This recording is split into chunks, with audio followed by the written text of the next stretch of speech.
Assalamualaikum warahmatullahi wabarakatuh. Bismillahirrahmanirrahim. Alhamdulillahirabbil alamin. Allahumma sholli wa sallim ala sayyidina wa maulana Muhammadin wa ala alihi wa sahbihi ajma'in. Qala rabbi shrah li sadri wa yassir li amri wahlul 'uqdatam min lisani yafqahu qawli, amma ba'du. Zuhud, satu kalimat yang sering kita dengar ketika kita menyikapi dunia dan memposisikan diri kita, bagaimana hati kita menyikapi dunia. Kata-kata az-zuhud sering kali kita dengar. Zuhud dalam hal ini banyak sekali definisi-definisi yang telah dipaparkan oleh para sufiyin. Ada yang mengatakan bahwasannya az-zuhdu khuluwul qalbi amma khalat min kulliyat.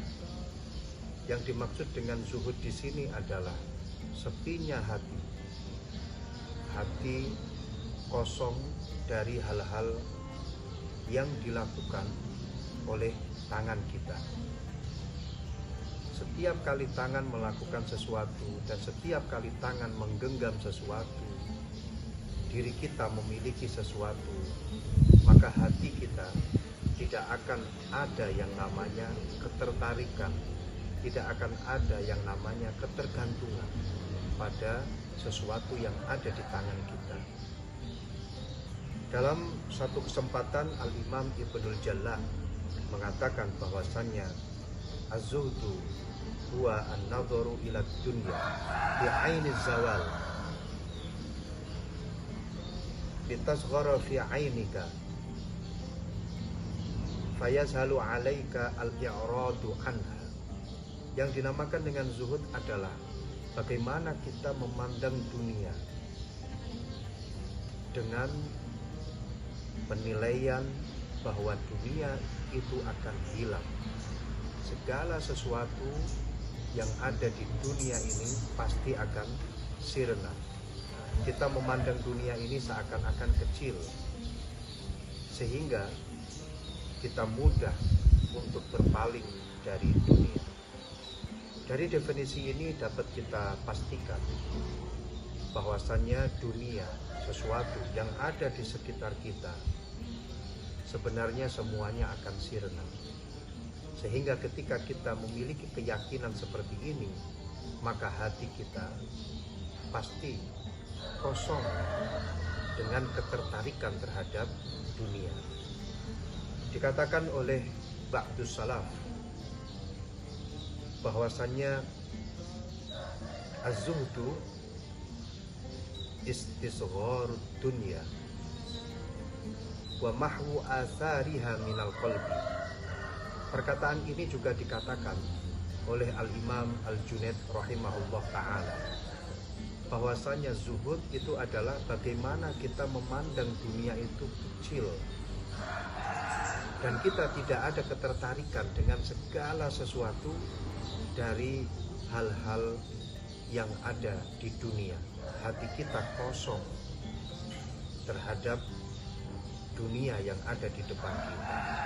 Maka dari itu, inti daripada zuhud di sini yang dipaparkan oleh para ulama itu adalah farahul qalbi minad dunya, yaitu sepinya hati akan ketertarikan terhadap dunia. Berbicara masalah zuhud, dalam prakteknya dikatakan oleh ba'dus salaf bahwasannya wala yablughu ahadun haqiqata zuhdi hatta takuna fihi salasu khisal. Seseorang tidak akan sampai pada tingkat hakikat zuhud. Dia tidak akan bisa dikatakan sebagai seorang yang zahid, orang yang berzuhud, sehingga di dalam hatinya ini ada 3 perkara.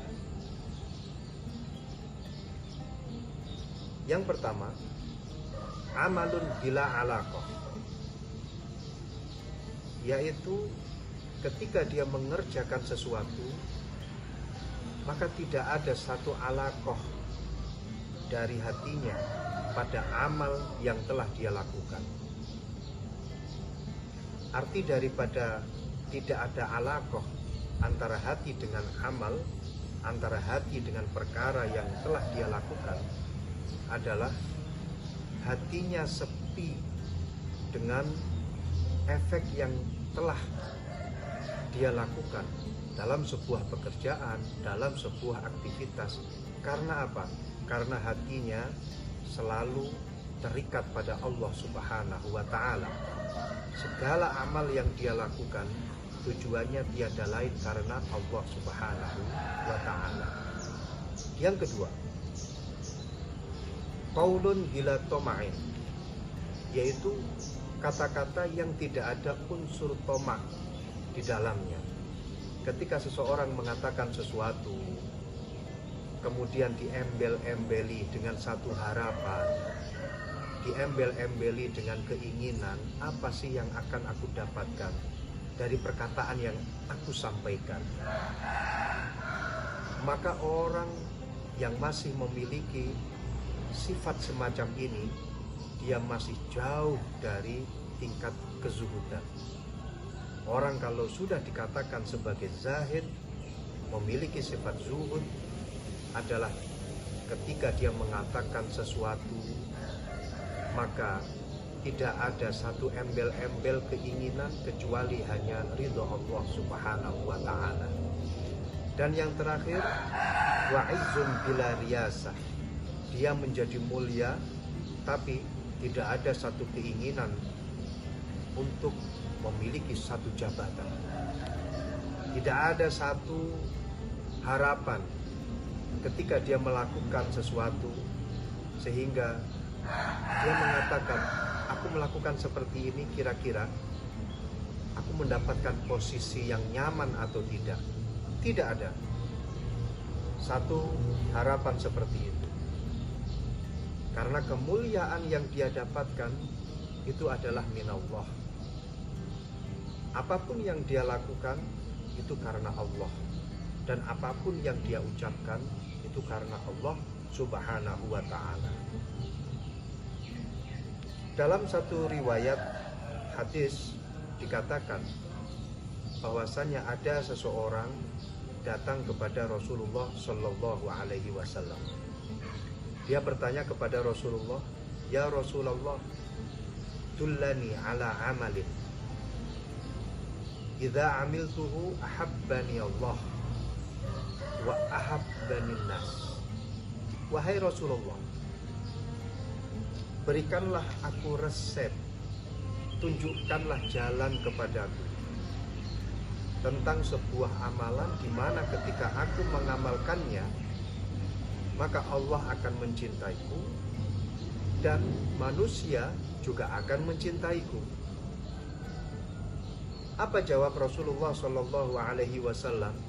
Izhad fid dunya, berzuhudlah engkau di dunia.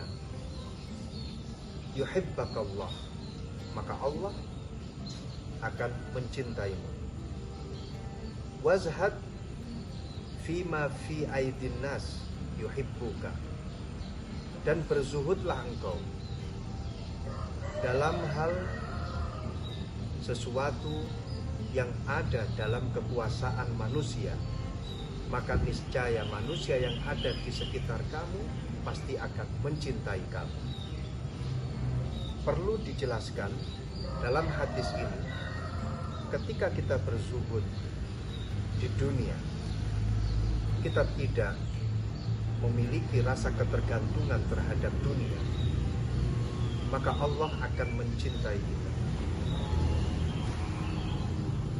Dan ketika kita bersama dengan manusia, kemudian kita memiliki sifat dermawan, apa yang kita miliki kita share dengan manusia, dengan teman-teman kita, dengan kerabat kita, dan semuanya itu kita lakukan karena Allah Subhanahu wa ta'ala.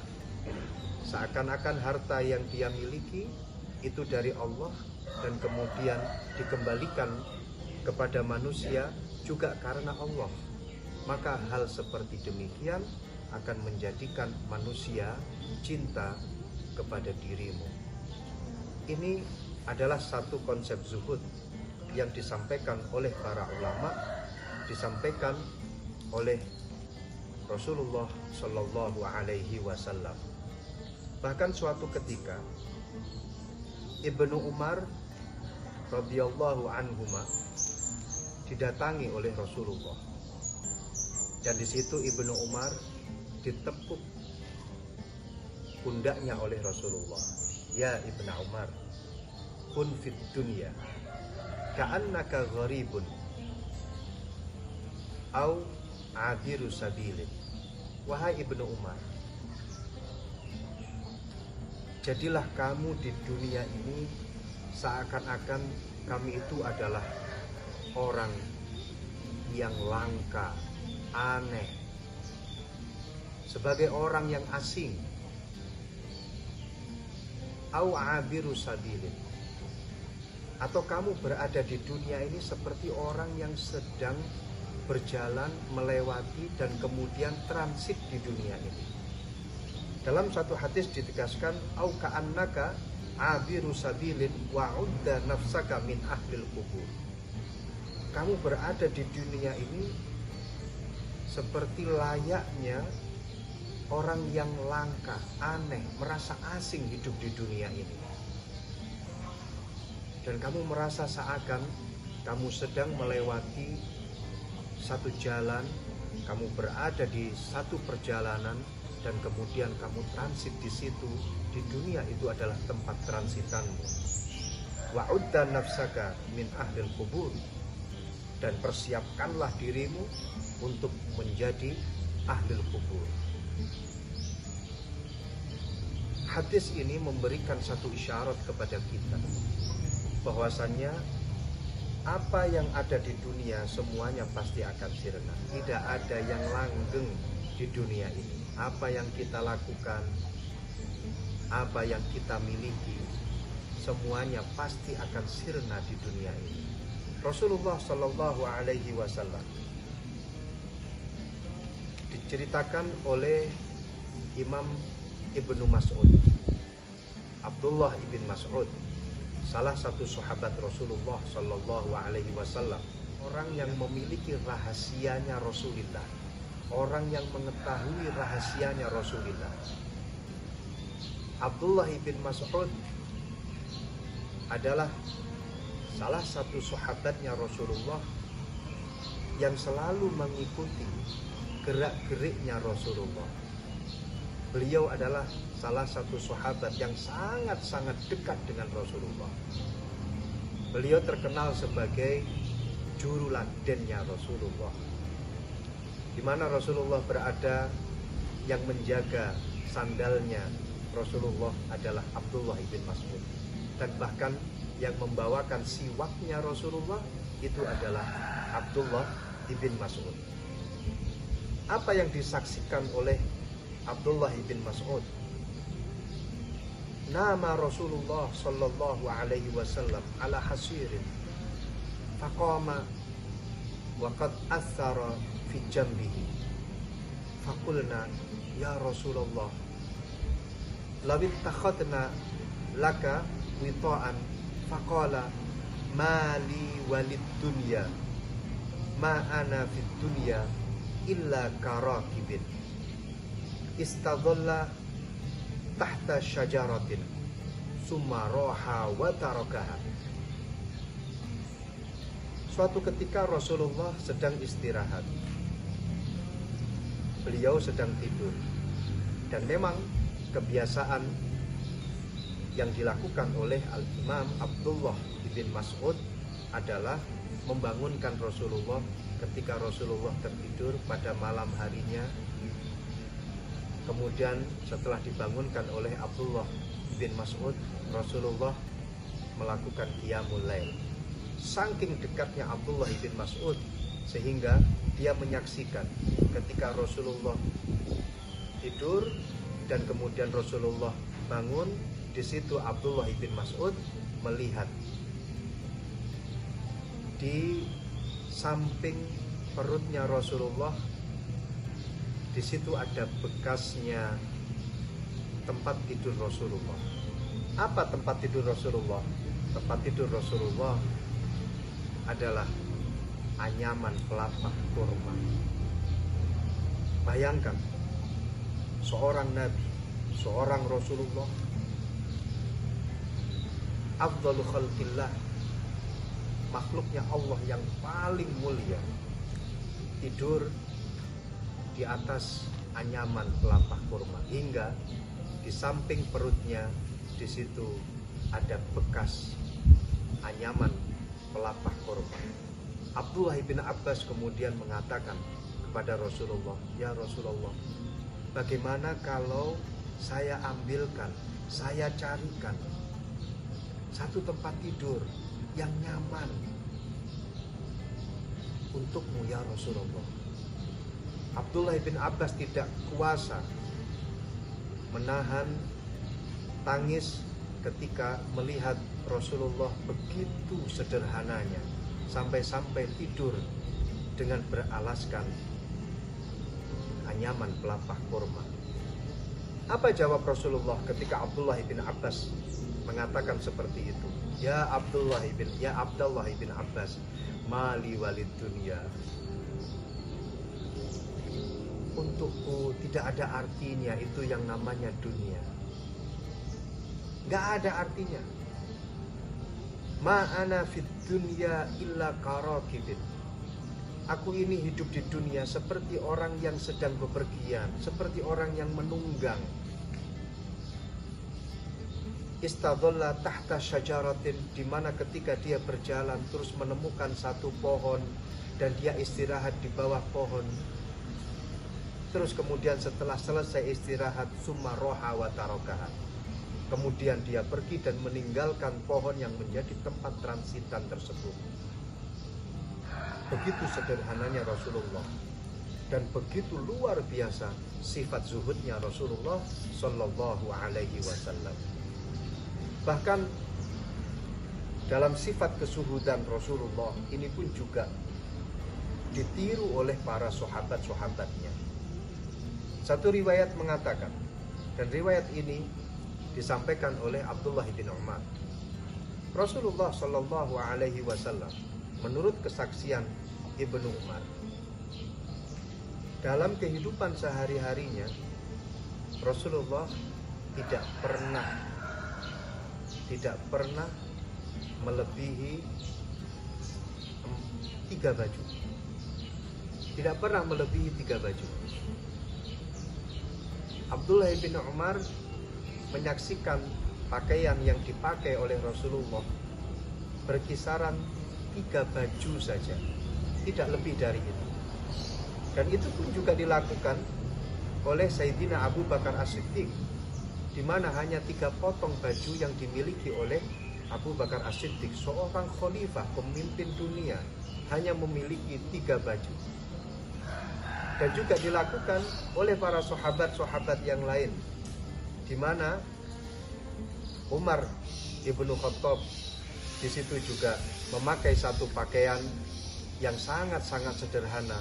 Bahkan disaksikan ada beberapa tambalan-tambalan pakaian yang dipakai oleh Umar ibnu Khattab. Dan juga sahabat-sahabat yang lain memiliki sifat kesederhanaan yang luar biasa. Ini adalah satu fenomena yang terjadi. Bagaimana Rasulullah berzuhud, bagaimana para sahabat berzuhud, dan bagaimana para ulama, para sufiyin di situ mengartikan tentang zuhud.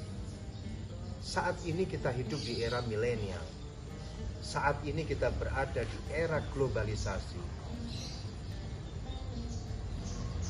Yang jadi pertanyaan adalah, benarkah pemahaman zuhud selamanya itu harus meninggalkan dunia? Benarkah yang dinamakan dengan zuhud itu adalah selamanya kita harus menjauh dari yang namanya dunia? Atau mungkin yang dinamakan dengan zuhud adalah ketika kita hidup menyendiri, jauh dari komunitas, dan hanya memakai sesuatu yang kita miliki, yang melekat pada tubuh kita, dan dunia tidak ada artinya sama sekali untuk dirinya. Maka dari itu perlu ada satu tashihu mafhumiz zuhdi, yaitu bagaimana kita memahami tentang zuhud secara sahih. Yang namanya zuhud itu bukanlah sesuatu seorang mukmin kemudian dia melepas dunia, menjauh dari dunia, dan kemudian mengosongkan tangannya dari harta, dan dia tidak memiliki pekerjaan, dia tidak memiliki satu usaha yang halal, dan dia tidak memiliki apa-apa ketika dia hidup di dunia. Rasulullah Shallallahu Alaihi Wasallam menjelaskan lebih lanjut tentang makna daripada zuhud. Yang namanya sifat zuhud itu bukan berarti kemudian mengharamkan perkara yang halal, dan juga bukan berarti kemudian menyia-nyiakan harta, membuang harta. Akan tetapi yang dimaksud dengan zuhud di sini adalah kamu memiliki satu keyakinan bahwasanya apa yang menjadi kekuasaannya Allah ini lebih kamu yakini.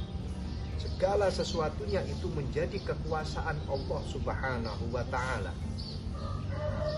Dan kamu meyakini bahwa apa yang kamu dapatkan dari dunia, apa yang kamu genggam, ini semuanya adalah milik Allah.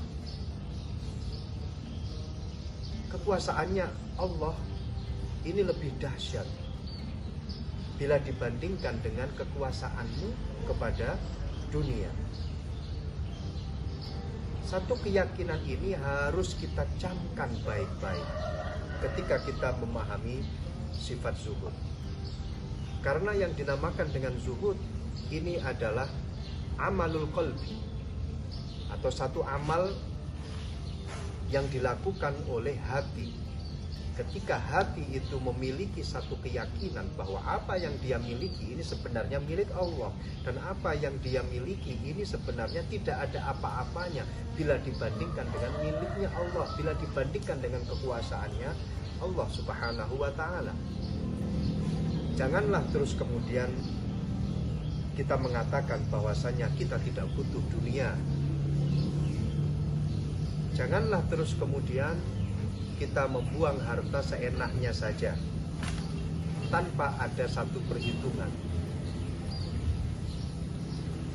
Akhrijud dunya min qalbika. Memang kita harus membuang dunia dari hati kita. Wadhu'ha fi yadika. Letakkanlah dunia itu di tangan kamu. Au fi jaybika, atau di dalam kantong kamu. Fa innaha la tadurruka. Sesungguhnya dunia itu tidak membahayakan dirimu. Tidak membahayakan dirimu. Anda tahu perkataan siapa ini? Seorang Sultanul Aulia Al-Qutbu Ar-Rabbani. Makna kita berzuhud di dunia adalah kita menyikapi dunia sebagai satu hal yang dapat dijadikan media untuk mendapatkan posisi akhirat yang bagus, dan bahkan untuk mendapatkan ridho Allah Subhanahu wa Ta'ala. Jangan terus kemudian kita menyia-nyiakan dunia, karena kita hidup di akhirat juga membutuhkan yang namanya dunia. Kita beribadah saat ini juga berada di dunia. Kita beribadah saat ini juga membutuhkan dunia. Dalam artian bagaimana? Pakaian yang kita pakai ini adalah dunia. Pakaian yang kita pakai ini menutupi aurat, dan menutupi aurat itu adalah salah satu syarat di dalam sholat. ketika kalian akan melepas dunia, lepas itu pakaian yang kau pakai. Dan tentunya aurat akan tampak. Ketika kalian melakukan sholat tanpa menutupi aurat, sholat kalian itu pun juga tidak akan sah. Kita pergi haji juga memakai perangkat dunia, pakai pesawat, pakai mobil. Ketika kita berada di sana, perangkat-perangkat dunia kita pakai. Dan salah satu syarat ketika kita dikatakan orang yang wajib dalam melakukan ibadah haji, melaksanakan ibadah haji adalah ketika kita mampu dalam hal apa? Dalam hal bekal, dalam hal modal untuk pergi ke tanah suci. Itu adalah dunia menjadi tolak ukur daripada kewajiban seseorang yang kemudian dia dikatakan sebagai orang yang wajib dalam melakukan ibadah haji. Dan lebih jelasnya, dalam menyikapi dunia di era globalisasi yang saat ini kita hidup di dalamnya, Al-Imam Al-Munawi, salah seorang alim allamah, lahir pada tahun 952, memiliki nama asli Muhammad Abdul Rauf Al-Munawi. Beliau dari Mesir, luar biasa hebatnya. Saya ngefans dengan beliau. Satu ulama besar yang mana ketika umur 7 tahun beliau sudah hafal Al-Quran. Ketika masih kecil beliau sudah menghafalkan Nazom Zubat Ibnu Ruslan. 1008 nazom berbicara tentang masalah fikih, beliau menghafalnya.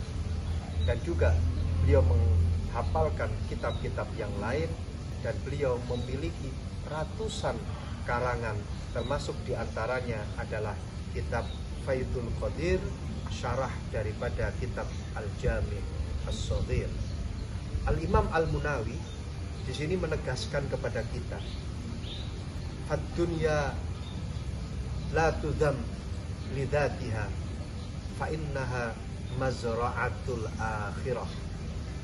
Dunia, jangan terus kemudian kita mencaci maki dunia, karena hinanya dunia yang disebutkan di dalam hadis, yang disebutkan di dalam qaulnya para ulama, ini bukan karena zatiyahnya, bukan karena hakikat dunia itu, malah justru fa'innaha mazra'atul akhirah, malah justru dunia itu adalah sawahnya akhirat. Faman akhadha minha mura'iyan bil qawanin asy-syar'iyyah a'anathu ala akhiratihi. Maka barang siapa yang mengambil dari dunia dan dengan berhati-hati menjaga peraturan-peraturan yang ada di dalam syariat, kita menyikapi dunia sesuai dengan rule yang ada di dalam syariat, kita berinteraksi dengan dunia selalu mengedepankan aturan-aturan yang ada di dalam syariat, maka apa yang akan terjadi? A'anathu ala akhirati. Maka dunia akan membantu kita untuk kehidupan kita di akhirat. Wa min samma taqila la tarkan ila dunya fa innaha la tabqa ala ahadin wa la tatrukha fa innal akhirah la tunalu illa biha. Maka jangan terus kemudian kita menyampingkan itu yang namanya dunia. Sesungguhnya dunia itu tidak ada kekekalan di dalamnya. Orang-orang yang hidup di dunia itu pun juga tidak kekal di dunia. wala tatrukha, jangan meninggalkan dunia. Jangan terus kemudian kau buang dunia begitu saja. Kenapa? Fa innal akhirah la tunalu illa biha. Karena sesungguhnya akhirat tidak bisa kita dapatkan kecuali dengan dunia. Maka dari itu kita harus pandai-pandai dalam menyikapi dunia. Ayo kita jadikan dunia ini sebagai mazra'atul akhirah, sebagai tempat ladang kita untuk mencari bekal, sehingga kita di akhirat memiliki bekal amal soleh yang banyak dan diridhoi oleh Allah Subhanahu wa ta'ala. Dalam kesempatan kali ini, apa yang harus kita yakini sehingga kita bisa masuk pada tingkat zuhud, satu sifat zuhud yang tidak melenceng dari syariat. Ada 3 hal yang harus kita ketahui dan harus kita yakini tentang bagaimana kita menyikapi dunia, tentang bagaimana kita berzuhud.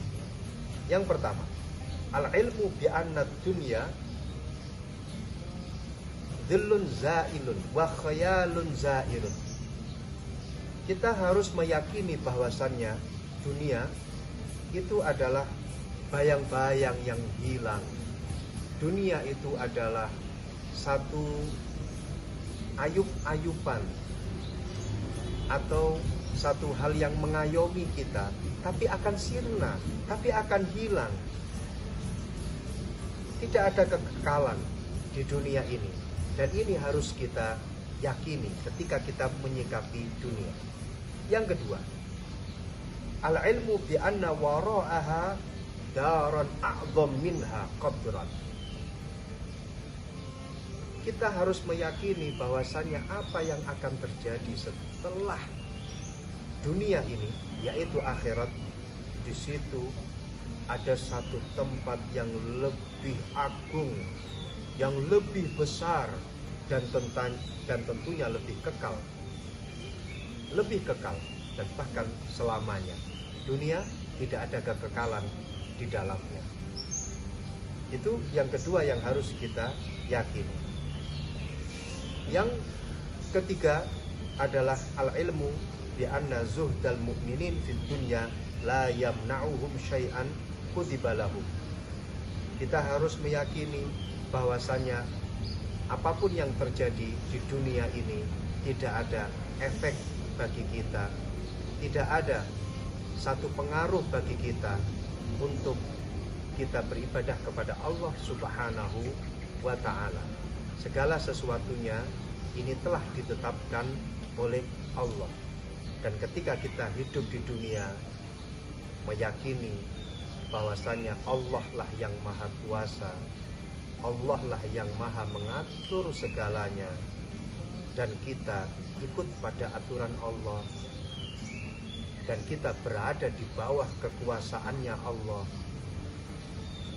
maka dunia yang ada di depan mata kita tidak akan memberikan efek dan tidak membuat kita sedih, tidak membuat kita susah ketika kita tertimpa segala sesuatu yang menyakitkan pada diri kita, musibah yang menimpa kita, seakan-akan itu menjadi ladang untuk kita untuk mendapatkan sawab, pahala dari Allah Subhanahu wa ta'ala.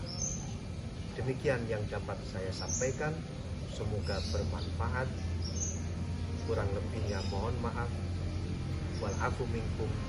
Wassalamualaikum warahmatullahi wabarakatuh.